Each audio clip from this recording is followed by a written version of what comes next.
ngisho babushongo ukuthi ngiyafisa ukuthi kuma comrade sibe iphupho likamsholozi sonke sibe nalo ngoba uselichaze kaningi ingake hleze ethi niyangixaka nina mani banga ukuba coordinator nokuba convener kodwa yena ebe understanda into esakhele yona ukuthi inkulu kangakanani kunalezi ikhundla thina esibangayo.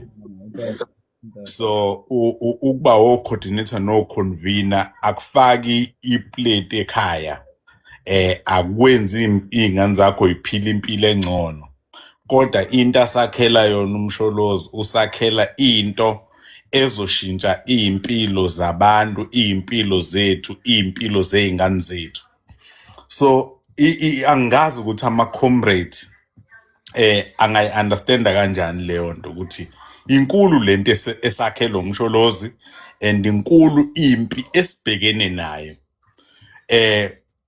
Manje ama comrade agcine efuna ukusifanisa nebhola. Yabona ibhola melike lafuthwa laseliphelelwa umoya. Umuntu uyalikhahlela lisukuma.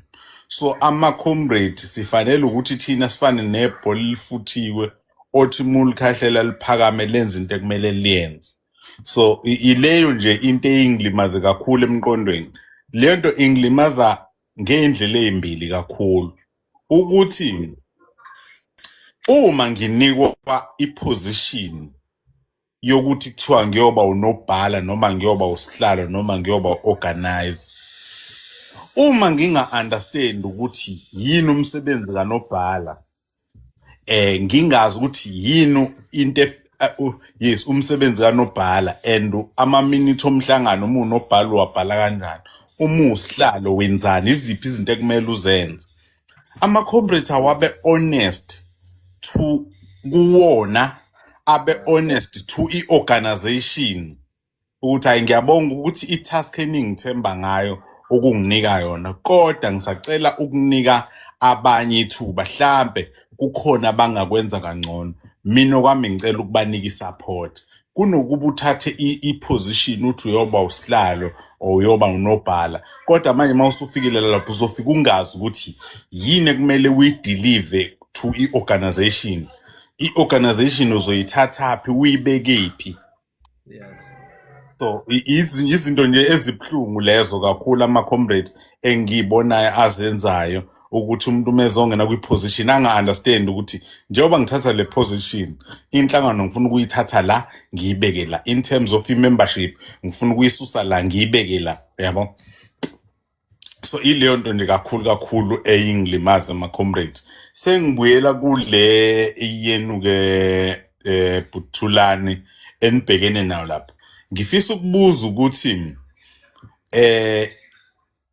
inina as nonke noma nina as umkhonto ningakwazi ukuraiser umbono othi sifuna ukubuza ubani noma funa nivumelane nonke nama political party, ngoba bengifuna ukubuza ukuthi ningakwazi ukubiza kwi-IP umuntu okuyena ophethe noma wenza investigation yephalaphala.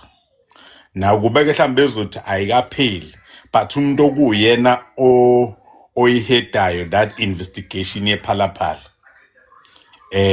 ukuze mhlambe kuke kuzozwakala ukuthi yona isahamba ngohlelo yini noma mhlawumbe akabi isikhathi sokuthi idiscloseke kodwa besifisa ukuthi nje umuntu ophethe leya investigation yephalaphala akazotshela izwi ukuthi kuphi asakutholile yena umebheka kuyona yonke lento yasephalaphala amaphoyisa akukho la ephula khona umthetho ngoba phela kakhulu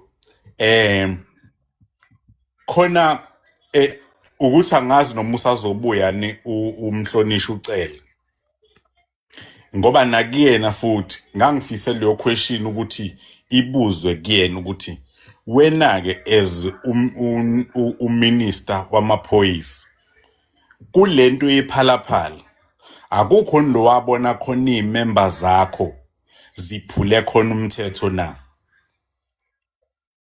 yena-ke manje itself ukuthi as kwena uminister awukho la ubone khona iy'member zakho engathi ziphazamile khona. I remember ukuthi wapresenta i-report naye ngento ephalaphala ngaleso sikhathi wawungakabi umkhonto khona ubhuti ayesebenza naye.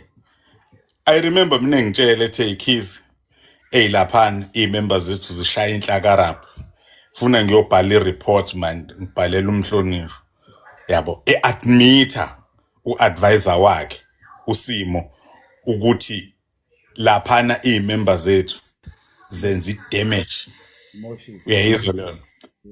So naye futhi that guy naye ebe u-advisor wakhe naye futhi engathi beningakwazi ukuthi nimbize naye lo be u-advisor ke kacele because some of ama decisions nama report amanye uSimo ubewabhala ngoba uyena ngithi uSimo Cibane uSimo wakamasho kodwa this guy sasileli naye lapha eMorningside sihlukana naye ethi uyobhala that report because nayifuna bacover up manje ngendlela okwenzeke ngayo lapha yabo.